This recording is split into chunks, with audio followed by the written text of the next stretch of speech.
Good afternoon, everyone, and welcome to episode 45 of Sipping Tea with Stacey T. So excited that you're joining me today. Hope everybody's doing well. A little bit of a late start, but we're here. We're here, right? And that's the important thing. Um, I can't believe we're on episode 45. I can't believe that, the year's almost over. There's a lot of things I can't believe, y'all, but we're here.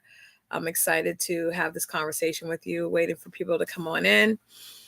I know that it's the holiday season, so it can get a little 38 degrees. Good afternoon. It's about that here too. I think our high is 36 today.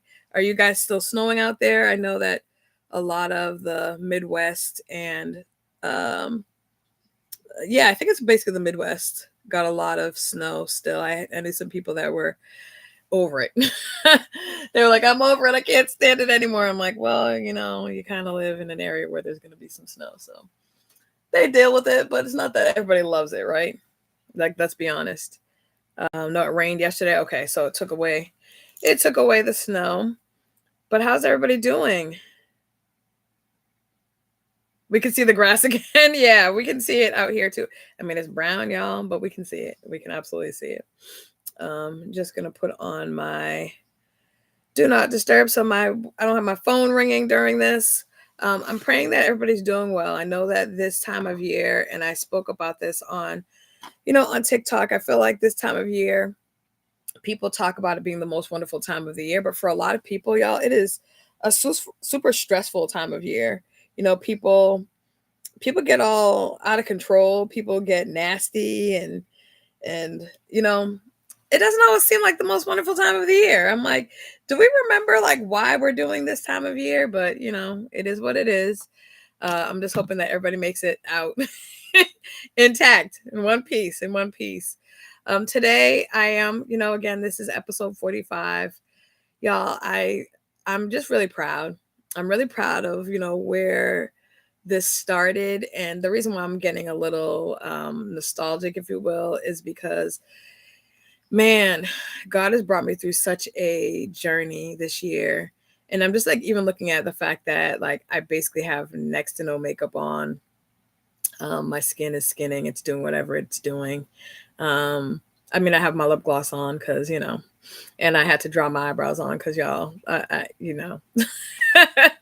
but even still, like, I'm just proud of where the journey has taken me and, looking forward to like the next.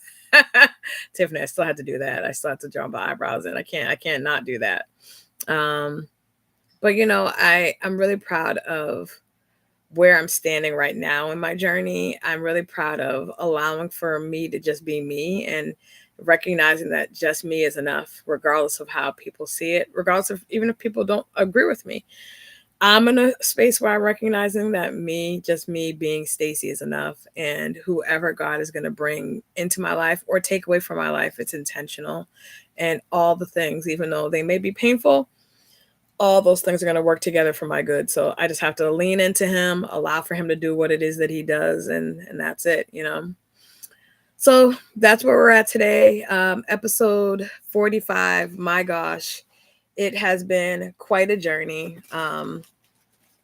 Sometimes I sit in awe that I'm on this episode, to be honest with you. I don't know that. I mean, I really thought that I was going to do the whole healing journey, but I didn't know how long it was going to take. I didn't know how long I was committing to. I guess I is the best way to say it. So I was like, okay, we're going to do this whole healing journey thing, but what does that mean? What does that entail? How long am I going to be doing this thing? But we're still doing it. We're still healing. We're still working on some of the stuff. You're still beautiful. Oh, thank you, Tiffany. I appreciate that. Tiffany, that's been a journey for me, looking at myself and seeing beautiful and um it, it still blows my mind a little bit. It still feels a little odd to me, but God's doing some amazing things, and I just have to sit back and be grateful for what he's doing, even when I don't understand, because I'm not going to sit here and act like I know exactly what God is doing. If I had to plan this year for my life, I would not have planned it the way that it is, but God does everything in decency and order. So that's where we're at. So today I'm going to be trying another of the peace tea drinks. It is this brand I tend to like. So we're trying this one. This one is called Snowberry. So yeah, what is a snowberry? I have no idea, right? So yeah, that's what we're gonna try today.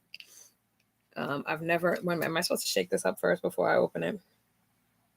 So no colors added. So I'm curious to see what color it looks like because I would assume it would be like this tealish color, but it says no colors added. So and tea is the first ingredient, which is always a good sign because I feel like a lot of times have like sugar or water be the first thing, and you're like, oh, that's not a good thing. That is not a good thing.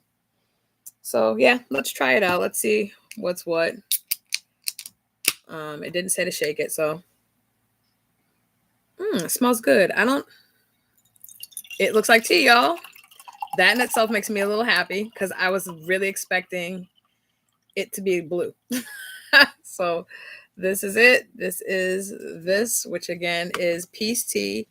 Y'all know I had the peace tea peach, and that thing was like my favorite drink that I've had in a long time.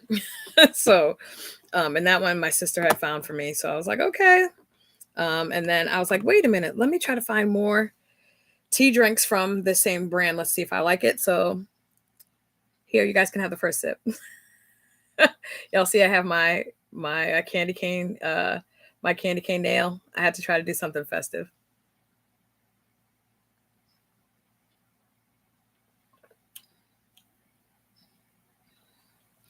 I'm trying to. Yes, give me daggone grace. Nope, you got to take a sip. um I don't know what it tastes like. And before you say artificial flavors and stuff, because there's not, that's not in. I don't know what it tastes like though. I'm trying to think of the berry. Is a snowberry a real thing? I don't know. It's a snowberry a thing, y'all. I'm gonna have to look this up now. Um, it does take. It tastes kind of like a blueberry, if I'm gonna be honest. That's probably the closest thing that I can relate it to in the berry family. It doesn't taste like a raspberry. There's no like bite. You know how like a raspberry sometimes, to me anyways, has like a little bit of a bite. There's not that. It literally tastes like a hyper blueberry. I know that sounds weird. I have to taste it again.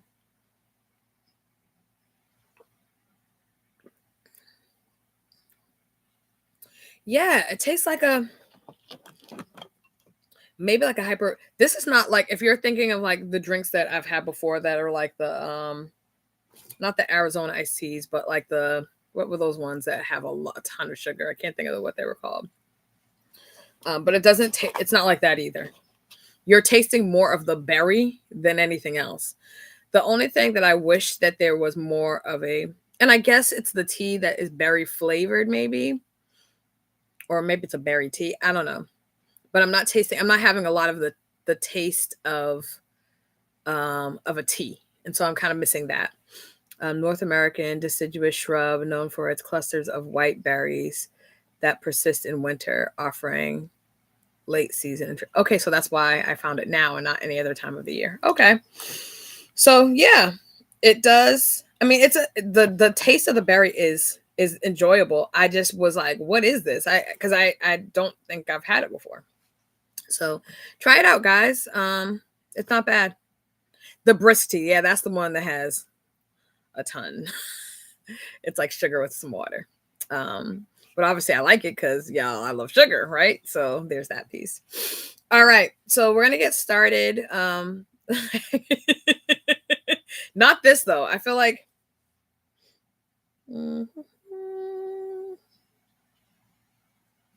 of all the carbohydrates, this whole thing has 13% of your daily amount. So I mean, I don't really do a ton of sugar in the day, so I don't think it's that bad. And this whole thing is one serving. So as opposed to the other things which are huge and have like sometimes 2-3 servings and you're drinking a lot more than that. So you know. All right, so y'all, I also have today a an affirmation card. You guys have seen me with these. Again, my lovely sister purchased this deck for me. I'm like, what? I don't remember what I did with the deck, or else I would show it to you. Oh, it's right here in front of my face. Y'all. So this is the deck that she got it from, and it's called Bloom Where You're Planted. That is the deck. Y'all, I'm doing horribly with the whole thing, but this is what it is. It is, it's been an awesome thing to have these, to be honest with you. I think since my, since the betrayal that I experienced, it's been really great to have these things. And before, y'all, I'm just going to be honest, before I really thought that all this stuff was corny. I was like, affirmations, who needs that? Like, that's like, who does that? Anything that was self-help, I was like, no, thanks. And members of my family have always like thought that it was a good idea to do self-help things or like to read cards or even read books. And I was like, I'm not doing that. And then look at that. Now I'm writing a daggone book like that. But this one, today's is this. There you go. So choosing not to settle is an act of self-care that I am committed to. Again, choosing not to settle is an act of self-care that I'm committed to. This one to me is really important because, you know, as I go into the new year, as I'm going into 2026, my intention is still for love to be a thing that finds its way to me, however that happens, right? I still intend to be a wife. I still intend to have, you know, those things happen for me, those blessings happen in my life. And so it's important as you're going through, you know, healing and you are in your heart forgiving and trying to move past and trying to be settled in what God has for you, even though you may not understand it, it doesn't feel great or you don't like it, right? But this is a reminder that, you know, I think oftentimes what happens, and I'm not saying for me or for even for you all, but I think what sometimes can happen, and I appreciate that. I appreciate that agreement. I feel like what happens sometimes is because things start to take longer than we have anticipated because, you know, we have not necessarily a time clock in our head, but we have an idea about when we are expecting certain things to happen in our life or wanting certain things to happen. Well, y'all, my clock just it's on the fritz. So, but even with that, even taking into account that we may have in our mind kind of design time periods for things to happen and they're not happening in that time frame, what often happens for people is they get to a space where there's like, you know what, I'm just going to take whatever. I've heard, you know, people are like, well, I'm not getting any, and especially the older men. So men, if you're going to be watching this later, yes, I'm talking about y'all. But a lot of times men will take forever to decide that they want to, you know, settle down, or they'll decide, you know, it'll take them forever in a day. And they're like, oh, you know, I guess I'll be in this relationship with this person. Right. And they do that, but they're doing it because they're like, man, I'm getting older and I don't want to be by myself when I leave this earth. And I'm like, sir, you could have also given a woman like 20 years of, you know, you being up and at it and being able to travel and doing all things. Now that you've fallen apart, now you want, no. So I think that sometimes, you know, I think that people do get to a point where, I won't say that it's desperate, but people get to a point where they're just like, you know, I don't want to, maybe I'm being too picky. Maybe I'm just doing this because XYZ. Now, there is a point where we can be a little bit too crazy with, you know, expectations.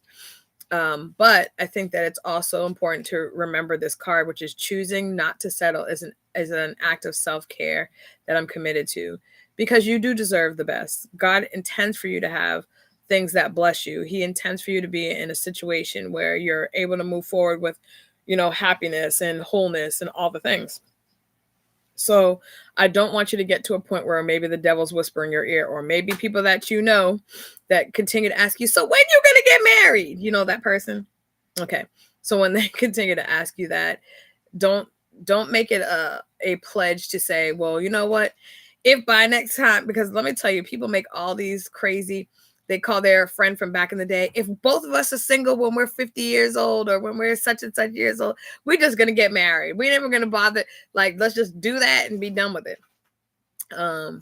But again, are you settling and doing that because you feel desperate, or because you're like, well, nobody else is going to clearly come around the pike, so I might as well, get with this person that I at least know and respect somehow, even though they're not my person. So this card I think was really necessary in telling me, moving into this new year, don't ever think that settling needs to be something that you need to do. God is going to give you the things that bless you and complement your life, complement your desires, and most importantly, complement purpose. So that was that card. Hopefully it blessed you all. Today, what are we talking about? Today we're talking about something that I have already discussed with you in part, but it is, again, one of the things that God has been bringing back to my memory. When you're at 45 episodes, you've clearly, had conversation that has bumped against other conversation, which in itself is not bad. I think sometimes people are like, you already talked about that. You already spoke about that. But God does repeat messaging. How many times have you heard a preacher preach the same message for a gazillion years? Sometimes you're like, okay, I already know this message. But then there are other times, especially when you get to a place in your life, you recognize that you may have heard the message before, but you've never heard it that way. You never felt it that way, because where you're at in your life, it's what opens up how you move forward. It's what kind of changes the way you see things or the way you're prioritizing things. So that is something to take into account. It is true, 100%, Tiffany. You can get to a place in your life that you may have heard the same message, but for some reason, and this happened to me when I've read the Bible, right? I can have read a Bible verse a gazillion times, but then somebody says it, and I'm like, or somebody's preaching it, and they're breaking it apart in a way you've never even considered, and now you're like, what in the world? How did I not see that? It's because that season didn't dictate that you saw it that way. Now you're in a different season, and so it does dictate that you would see it that way. So today, excuse me. Today, whatever we're going to be talking about, we're talking about like watching a movie. Exactly. How many times have you watched the same movie and now all of a sudden you're like, wait a minute, I never heard that line, right? Because maybe, especially when there's a movie where you're laughing, or a movie that like is an adrenaline pumping type of a movie, oftentimes because you're like so focused or hyper focused on one thing, you forget all, or you ignore all the other stuff. It's there, but you're like, oh, I never saw that. So that's important to take into account. One of the things that God has been really trying to get me to focus in on or pay attention to is communication. And the other day I spoke about this particular topic, might have even been yesterday, spoke about this topic. And what it is the fear of communicating when you're healing, or kind of a discomfort in communicating. Now, there's communication is, if you look anywhere, even if you're applying for jobs, people will talk about like soft skills, or one of the most important skills, and it's always communication, bar none. It doesn't even like, I don't even have to talk about it or try to like look it up somewhere. It is the most important skill, because in every place that you're going to be in your life, you have to communicate. Now, it doesn't mean that you have to be talking. Communication is also body language. It's also, sometimes conversation that doesn't, all it needs is, a quick eye, a look at each other. If you know that person, you already know what's going on. Or you could cough and that person's like, mm-hmm. Right? So the conversation may be varied in the way that it comes across, but the ability to communicate is so, so important. Now, the challenge becomes when you're going through a healing journey, and it really does depend on the stage you're at in your healing journey. But if you're going into a healing journey, more often than not, you are still in this space of trying to figure things out. You're in this space of maybe learning or relearning to trust yourself. Specifically, if you've gone through a betrayal type of a situation where you where you sat in a space. And again, like I've tried to express to people, betrayal is different from a lie, because it's by somebody you invited to the closest circle, right, for you. So when you're in that place, and betrayal, what it does is it changes the way you see yourself. It changes your level of trust for yourself. It changes how you look at your ability to discern. For me, it made me question, like, God, are we cool? Like, is our relationship still tight? Because I didn't see this coming. So there's a lot of different things that tend to show up when you're healing, right? And so one of the things that I want to talk about today is the why that people have a challenge when they're healing, why they have a challenge in communicating. Because we know that all all relationships are going to require us to communicate. And again, like I said, it's going to require not just communicating, but communicating in a way that is helpful to the person that you're speaking with. If I'm communicating, but it's just for me, then that's useless, right? I can talk till I'm blue in the face, but if I'm refusing to, like, speak in language or use terms that another person understands, it would literally be like me speaking to somebody that's Japanese and knows no English, right? It makes zero sense for me to just keep speaking in English and like flailing my hands around thinking that they're going to catch what the heck I'm talking about. It requires you knowing the person that you're communicating with. It requires you it requires you pretending, or it requires you really thinking about what is it that I'm trying to communicate, and what is it that this person is going to be able to understand. How is it going to translate is basically, that's, y'all, I was trying to find the word for the life of me. I couldn't find it. But how is it going to translate to this person? Oftentimes people want to do things that is easier for them, right? I want to communicate the way that is easier for me.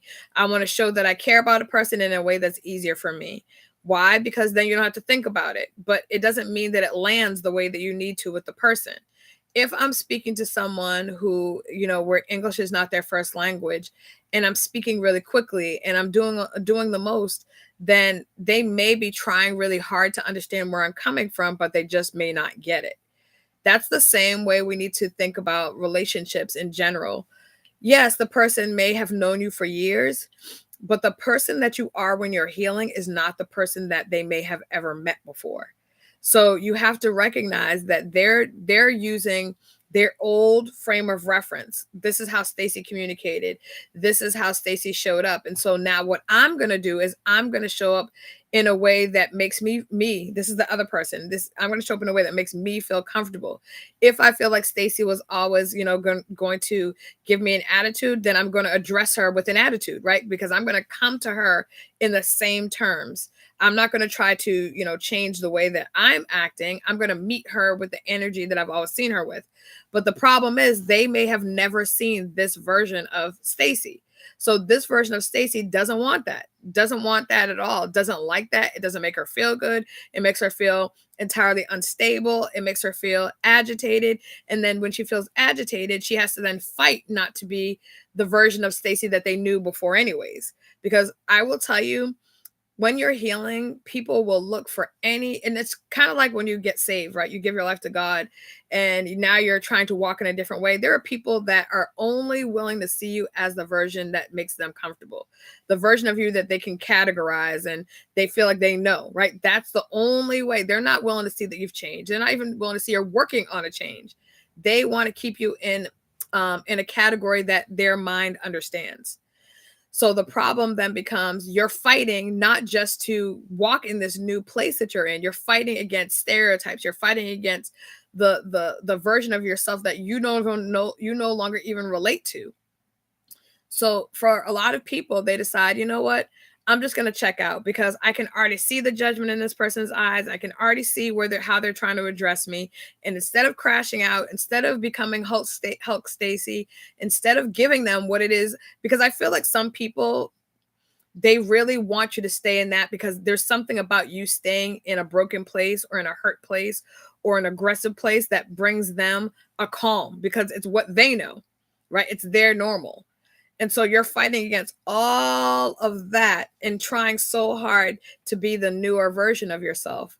So I just want you to prepare your mind that even though you have done the work, even though you may have changed, even though you're walking with more purpose and intention and integrity and honesty, and your relationship with God feels heightened, there are going to be some people that are like, so I don't care nothing about anything you're saying. I remember you when you were this person and you were nasty and aggressive and blah, blah, blah, blah, blah, right? That's the way that they're choosing to see you. And you have to acknowledge that that's going to be the only way that they want to see you, even though you're making a change. Why do I need to express that? Because you can't fall into that. You cannot fall into that trap. That's fine if they're choosing to keep you there, but that doesn't mean that that's where you live. They cannot, unless they're paying rent for where you're going to be living in or your mortgage, they do not get to dictate where it is that you live. I'm living in a new place. Living in a new space in my mind, my heart, my spirit. I'm living in a new.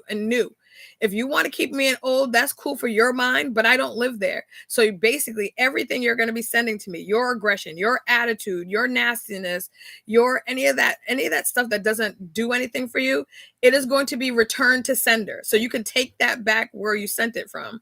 It's not coming here, right? It's not coming here.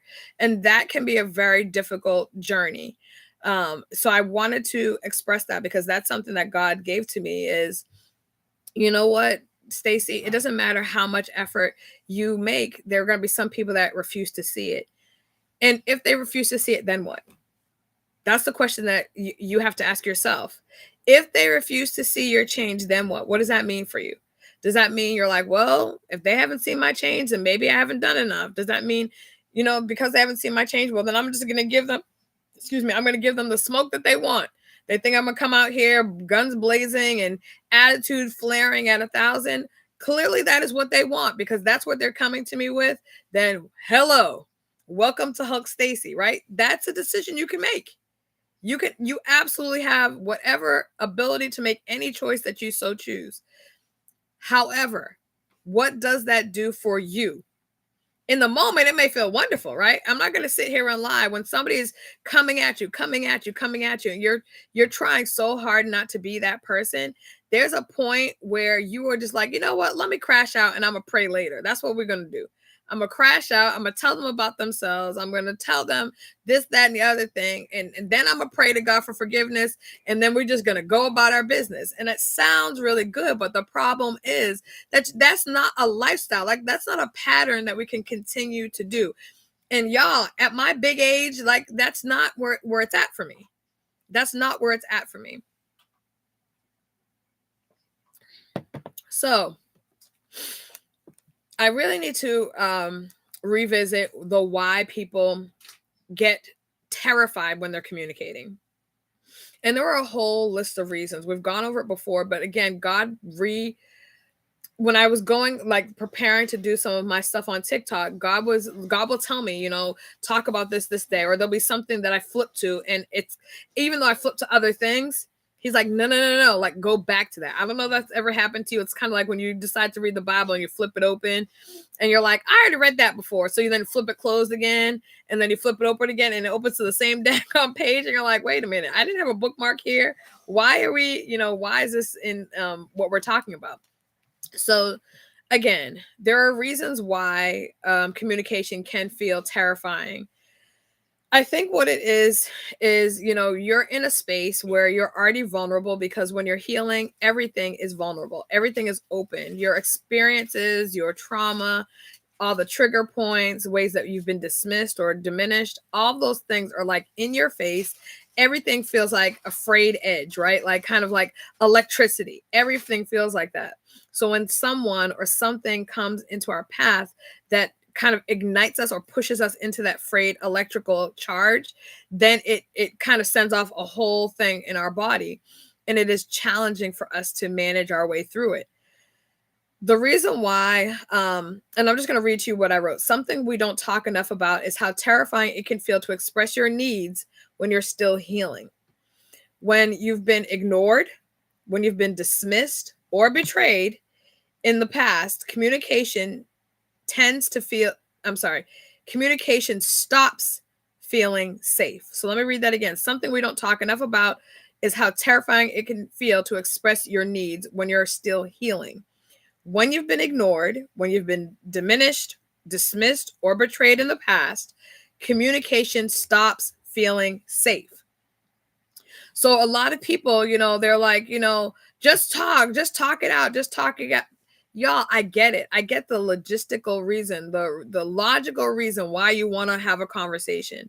I'm that person. I want to have the conversation, especially when I feel like somebody's just trying to like throw something out and then I'm just supposed to manage what they've thrown out, right? If you're throwing out a comment, if you're saying something, under the cut, or if you're saying something and then you're like, oh, it's nothing. Well, no, it was something because whatever it was led you to say it. So because you're saying it, that means it is something, even though your brain is saying, no, this is pointless. I'm not going to have this conversation. If you felt enough to bring it up in any capacity, it is a thing. So then let's deal with the thing, because there's either dealing with the thing or not dealing with the thing. And either way, if you decide to deal with the thing, then it gets exposed. You can have a conversation. It does not mean you agree. It means now we both understand where we're communicating, where we're both standing in this thing. Excuse me. Oftentimes people will choose not to communicate. And what then happens is things build, resentment builds, miscommunication. Sometimes things can be so tiny, they can be minuscule. If you have a conversation, then guess what? The thing doesn't become a gigantic thing. But when you're not willing to have the conversation, when you're terrified of having the conversation or expressing what your needs are, excuse me, then what happens? Now things grow out of proportion. Now things that could have been handled in a simple conversation are now like a months long back and forth, or people not speaking to each other, or feeling all these resentments, or, whatever it is. People need to be willing to have challenging conversation. I can't express it enough. If they're not, then what? What does that say to the nature of the relationship? Because if you're not willing to have anything beyond a surface level conversation, your relationship is shallow at best. And that's fine. If you're choosing to have a shallow relationship, then that's what you're doing, right? I can't tell you not to do that. Yeah, I'm trying to, this glare from the sun is horrific. It is horrific. I am so sorry, y'all. I can barely see me and I'm looking at the daggone camera. Let me see if I can shift this at all. It is bad. So I apologize for that. When you communicate the other person, lies and they say they never said that or did that. That does happen. I can't sit here and say that doesn't happen. But this is the thing that I have been taking away from communication as a whole, right?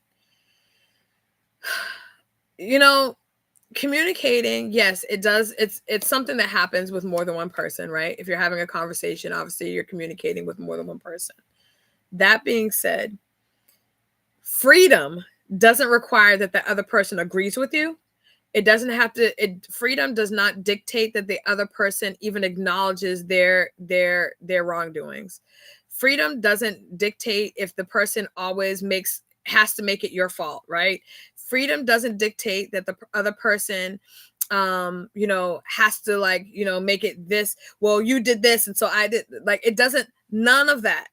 Freedom is saying, I'm going to step into this conversation. I have no idea what's going to happen as a result, but I'm going to speak my piece because I haven't done it for so long that I don't even think that this person understands what they're doing is bothering me. One. Two, the person doesn't understand where the other person is coming from, right?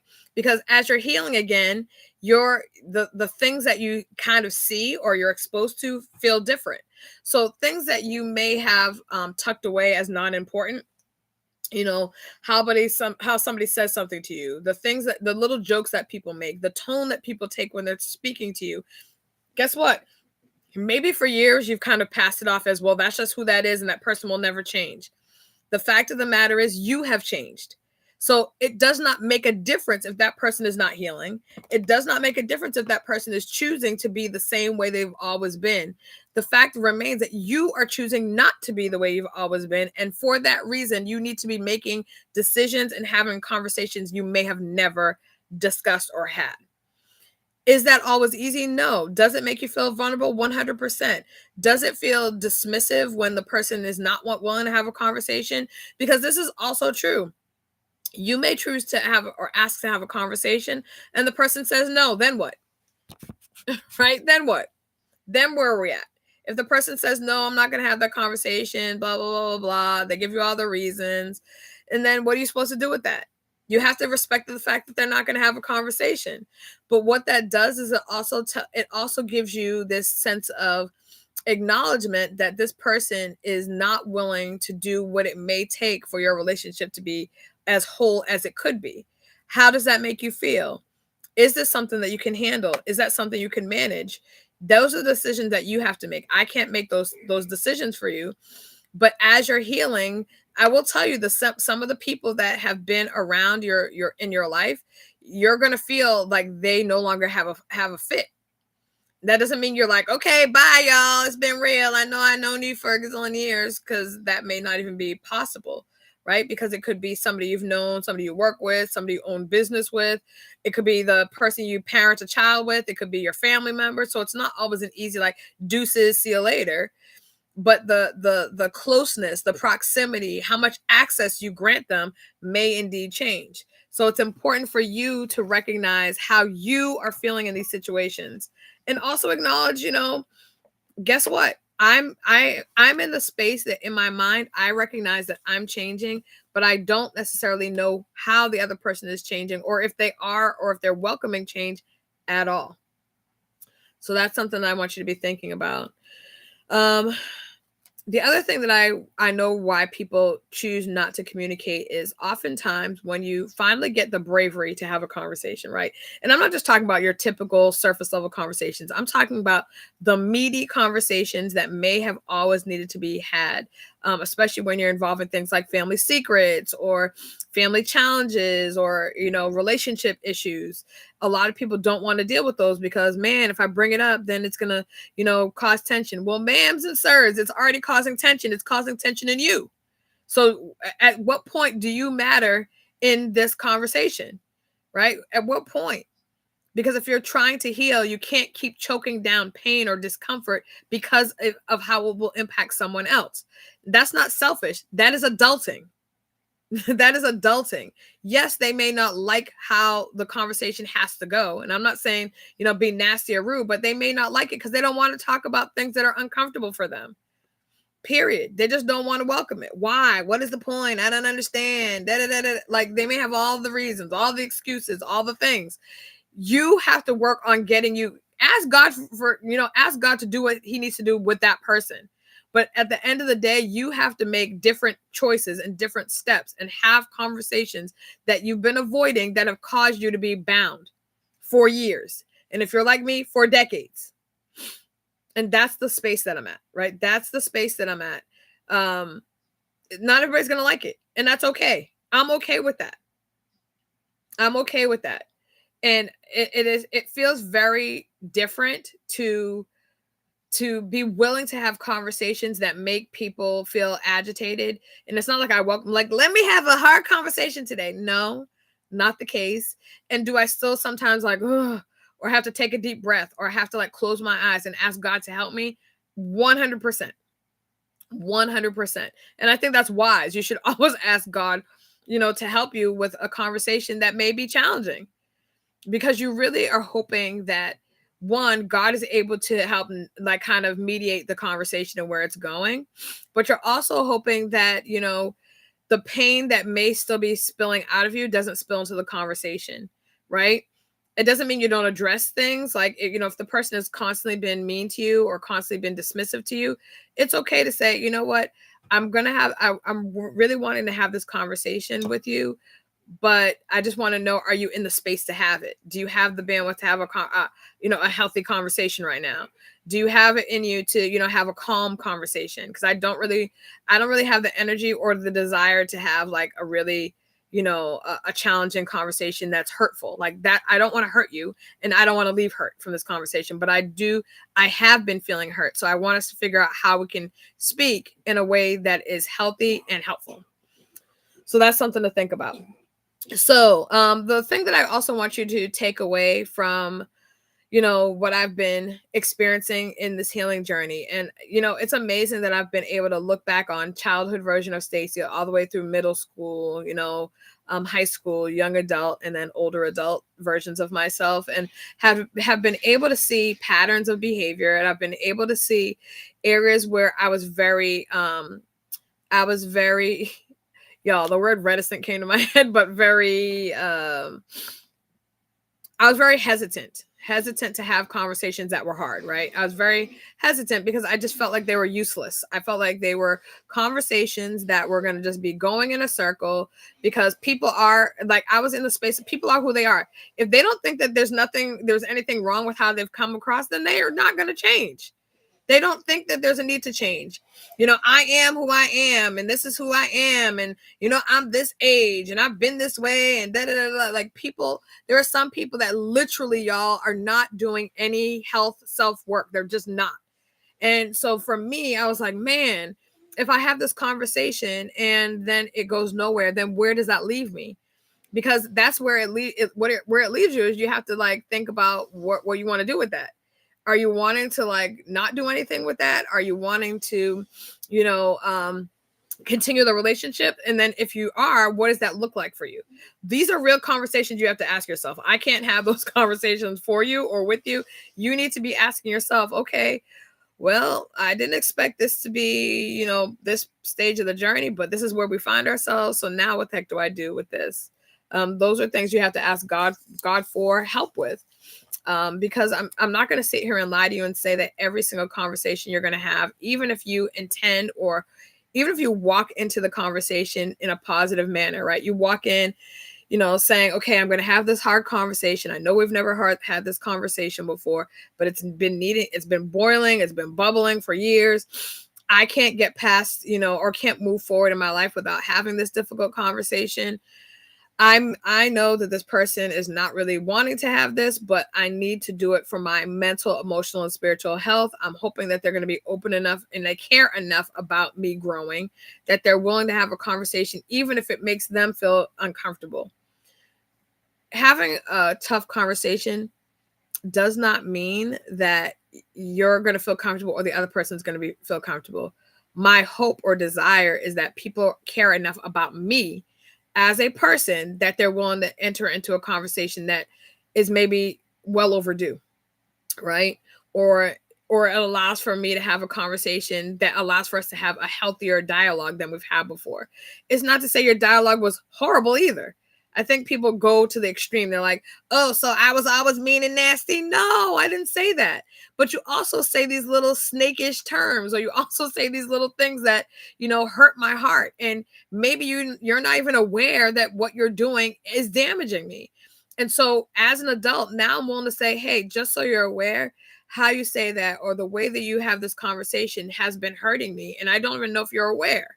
Now, if they say, yeah, I knew, then I don't know what you do with that, y'all. I have no idea what you do with it if that's the case. But I think that more often than not, people are unaware of how they're talking. Now, you're going to also have people will say things like, well, I was talking to you because you were talking to me that way. What can you do with that, right?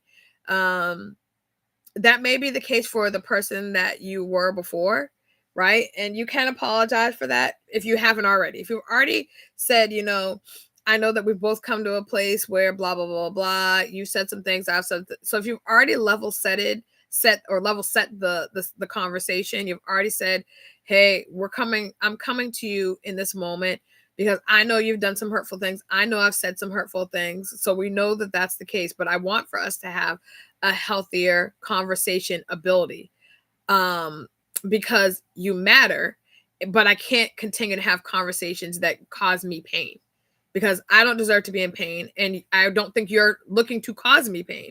So let's figure out how to communicate in a way that is healthy. It also is a thing just in age. As we get older, sometimes people still see us as the age that we were before. So the conversation is in that lens, right? That's the lens that people see us as. And so the conversation sometimes gets stuck there. But the way that I see the world, the wisdom that I have at my age now, the things I've experienced does indeed shape the person I am. I'm not still playing with Barbie dolls, right? Though I do love Barbie dolls still, y'all. But I'm not playing with Barbie dolls, right? But I think that the way that life changes you and the way that circumstances change you, people don't always see that because they encapsulate you in a time in their brain that is for them. But I'm not that age anymore. I don't have those same desires. I don't think that way anymore. There's been a lot of pain that I've experienced that has shaped me. There's a lot of loss that I've experienced that has hit me and has made me look at the world differently and all the things. So it's important for you to really figure out what kind of conversation that you need to have with whomever you need to have it with. That also entails thinking about a couple of things that I want for you to take away with you. And these are a couple of techniques that I know can be challenging. So off the rip, they can be challenging. So I'm acknowledging that, but I think that they're also necessary. So the first one is, when you're having a conversation, you're about to have a conversation with somebody that may, be a little hesitant to have a deeper conversation. You might start off with, this is uncomfortable for me, but I want to try. Right. So you're saying, I really value you. This is a difficult conversation for me, but I'm wanting to try. I'm wanting to try to have this conversation. I'm wanting to push myself in this area. Right. So that is something to think about. The second one is, I'm afraid of how this might be received, but I want to be honest. Now, I will say that one is going to be a challenge for a lot of people. And the reason why it will be a challenge is because as soon as you say, I'm afraid of how this might be received, you have to know the person, right? Words matter. The words you choose to use, the tone of how you speak to somebody does matter. Again, communication is not just for you. It's not just for you to get stuff off of your chest. If you need to do that, go in a room, scream, get all the stuff off of your chest, practice how you're going to talk to somebody. It's about the other person. Other than that, just talk to yourself. Right, ma'ams and sirs, that's fine. Talk to yourself, vent, do all the things. But if you're trying to communicate with another human being and your intention is to repair something, your intention is to have a healthy conversation, then it is not about you. It's not about your tone. It's not about getting stuff off of your chest. That's not what it is. It's really about trying to have a conversation that is healthy and helpful. So, saying to someone, I'm afraid of how this might be received, can go many different ways. If you're sharing that and you're saying it to someone that, you've already had, like, you don't listen comments to, or, some type of a conversation where things have always been tight, or your dialogue has always been tricky, then don't use those words, or don't use that as a sentiment. You can literally say, hey, I know communication for us has been challenging, but I'm willing to do the work to make our relationship better. Can we have a conversation? Do you have the ability to have a conversation right now? And they may say no, and you have to be okay with that. But what I will say is that you may ask them, can you give me a time where you feel like we can have a conversation where we can both commit to making our relationship better? And they may say no. And then you have to deal with that. Right? That doesn't mean you keep going to them and asking them, what about now? What about now? What about now? If the other person, and you're trying to have this conversation, you're trying to have a relationship with them, but if the other person is unwilling, mans and sirs, back away. Let God do what God does. Okay? And then the next one is, I'm learning how to express myself again, or for the first time. This is something I want you to take into account. The reason why I said for the first time, if you've never really fully expressed yourself, it is the first time. I don't care what age you're at.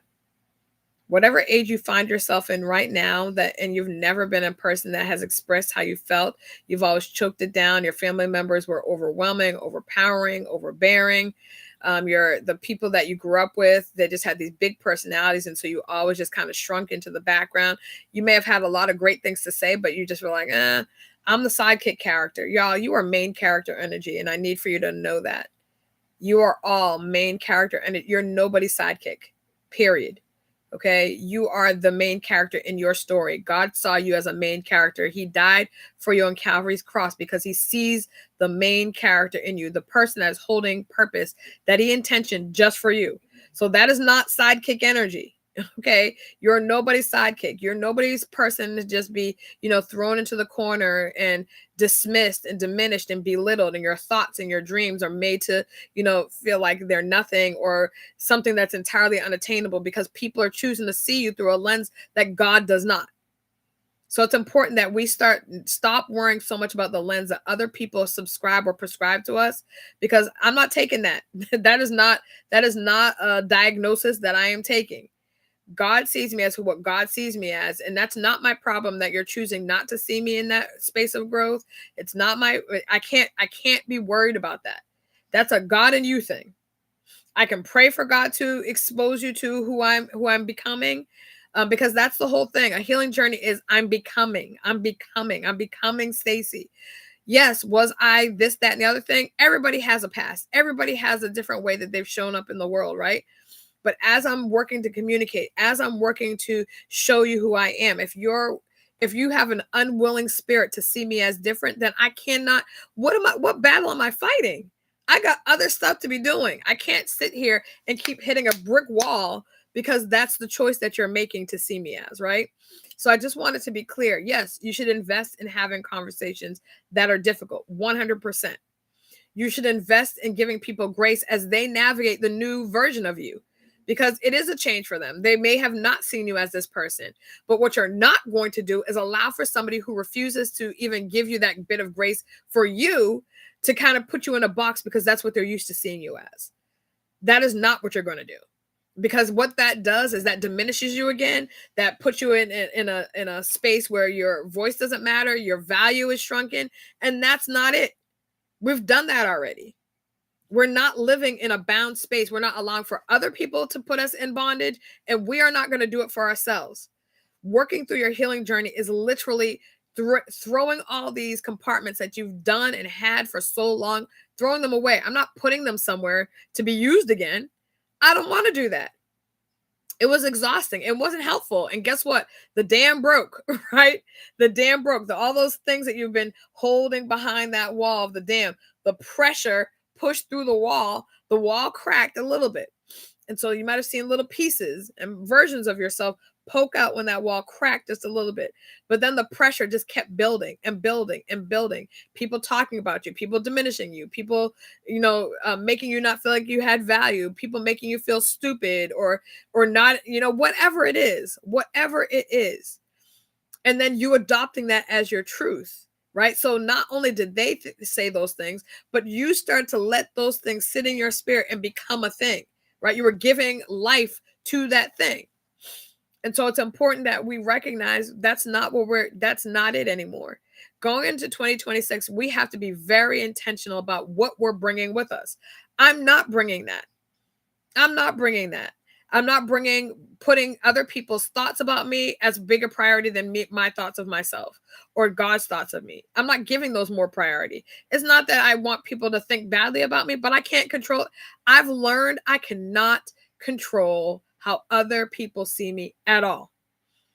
At all. I have no ability to control that, because people will see what they want to see. I could be the nicest, most consistent, most loyal, most diligent, most self-sacrificing. I could do all the things, right? I could make sure you're always good, make sure that, literally, I could dot every I and cross every T, and people will say that I dotted the I too wide and the T looked crooked. Like, that's just going to be the nature of people. Yes, I can pray for them. Yes, I can hope for different, but I cannot be so focused on that I'm not focusing on the fact that I have needs, I have goals, I have desires, and I have work that God needs for me to do. And if I'm so solely focused on other people's perception of me, then who's a liar? Is God a liar? Because God already told me who I am. He already told me who I am. The fact that other people have different colored glasses on that cause them to see me as some distorted view, I can't do it. Can't do it. I could, but I'm not.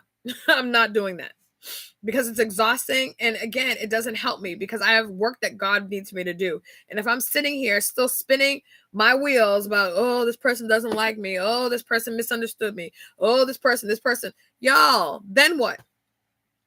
I'll have another decade, God willing, down the road with a bunch of the same foolishness.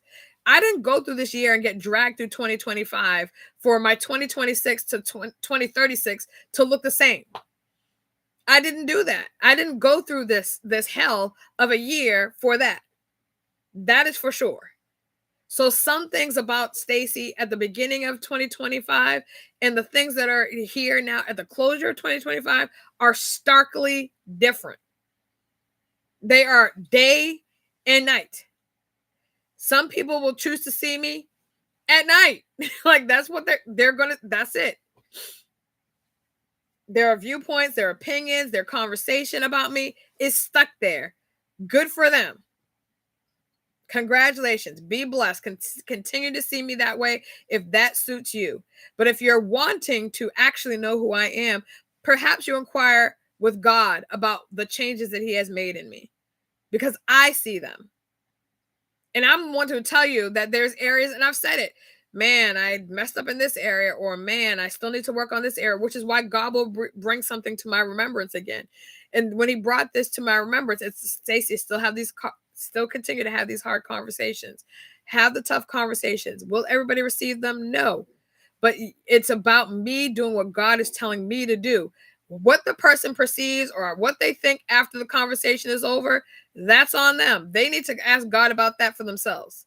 But I'm literally in a space where I'm like, okay, God, you're asking me to do a thing, and I'm working so hard to do the things that he's asking me. This year has been devastating in so many ways, but such a blessing, such an eye-opening year in so many others. But the thing that God is trying to do is open my eyes to me. Stop seeing myself as damaged. Stop seeing myself as broken. Stop seeing myself as less than. Yes, are there still things that God is healing? 100%. Will those things, I'm not saying those exact things, but will healing be a thing with me until God sees me again in heaven? 100%. Will it be the same thing? No. But healing, moving forward, growing, changing, transitioning, transforming, all those things will be, it's going to be my life. And it should be all of our lives. But again, there are some people that are choosing to stay sedentary. They want to stick in the mud. I'm good. It's you. It's not me. And you cannot spend your time, spinning your wheels for that mentality. Pray and you keep moving. Pray and keep on pressing forward. Pray and ask God to help them, but keep doing and moving in the direction that he has for your life, because we're moving forward. That's what we're doing. We're moving forward. And I know there's a song, I'm not looking back, I'm moving ahead. I don't agree with that. I think you should look back. I'm not saying you should stay looking back, right? But I want you to remember the places that God brought you through. I want you to remember what your spiritual resume is. What are the things that God did to spare your life? And I'm talking about mentally, emotionally, spiritually, physically. And maybe financially, what are the things that God has done for you in 2025, but even in the past, even the more distant past? Even those things that if other people saw it, they'd be like, that's not a good thing. That wasn't a positive thing. But looking into your experience now, you're like, my God, look at all the pieces of the puzzle. Look at all the things, all those details in the background, and how God has helped you to move forward. When I do that, sometimes it's emotional. I really sit and I'm like, wow, God, you're so awesome. Not to say I loved it all, because let's be clear, would not want repeats of many of the things, but I'm grateful because he's shown me in a season where I feel like so many people are mentally, emotionally, and spiritually lost. He's been able to show me in a way that I've never seen before. And I know that he's going to continue to fortify me. He's going to continue to show me myself. He's going to continue to open up doors and opportunities and windows. Y'all, this week, I'm telling you, when I say God is awesome, I had somebody come to me and they were talking to me about the fact that I write plays, and they were saying, hey, well, what are you doing with your plays? And I said, well, I've thought about selling them perhaps. I didn't really know what it is that I want to do with them. I mean, at one point I would love to have, been able to, take one of my plays to, a bigger stage, because y'all, I was just doing a community theater, church theater type situation, right? And I would love for my place to have a real life and a home and be able to, do their thing, right? And so she was like, well, I actually know somebody who takes plays and adapts them for TV. Would you like to have a conversation? Yes, ma'am. I indeed would. So those are things that, this is again happening through TikTok. I never would have gone on that app until God told me to go on there for that. I went on during the pandemic like everybody else to take my mind off of being stuck in quarantine. But I never would have met this woman who was like, hey, my friend, da da da da, this is her name. Look out, I'm going to try to connect you. Look out for an email. Like, I would have never had those situations. That's what I'm telling you. God is in a space right now that if you're listening, if you're obedient, he's going to position you in a way that you've never even expected. Because That's the truth. I ain't never expect that, y'all. I never expect that. So just as I close, I just want you to be, willing to have these conversations. I know that they're not always easy. I know that they can also be emotional, which is why people sometimes tend to avoid them. But, I want you to walk free. I want 2026 to be a year of unexpected blessings, That's really what I want 2026 to be for myself and for you. All right. Hopefully that's something that I said today landed. I know it did for me because I was encouraging myself as I was speaking. So be kind to yourself, be kind to others, and extend to yourself and please to your girl a measure of grace. I will see you next week. Y'all have a because it'll be Merry Christmas. As you know, Christmas for me is about the birth of our Savior. I do get that, it didn't happen that time of year, y'all, but I don't care. When people bring that up, Stacy, if you really want to look at the calendar, there's no way that it happened in December. I'm aware. That's not news to me. What I will say to anybody who has that conversation is this: I wouldn't care when it was celebrated. The fact that everybody can stop what they're doing for a moment and honor the most beautiful gift that this world has ever received is the most beautiful thing for me. So I wouldn't care if it was in April, which is probably more closely aligned to when it happened. If it was in July, I wouldn't care if it was in September. I'm just glad that we're doing it. I'm glad that we're stopping, taking a moment, and then also spending time with family and friends and, loving on each other, which is, I think, also really, really necessary nowadays. So thank you all. Appreciate you. Be blessed. See you next week. And again, have a very Merry Christmas. Bye, everyone.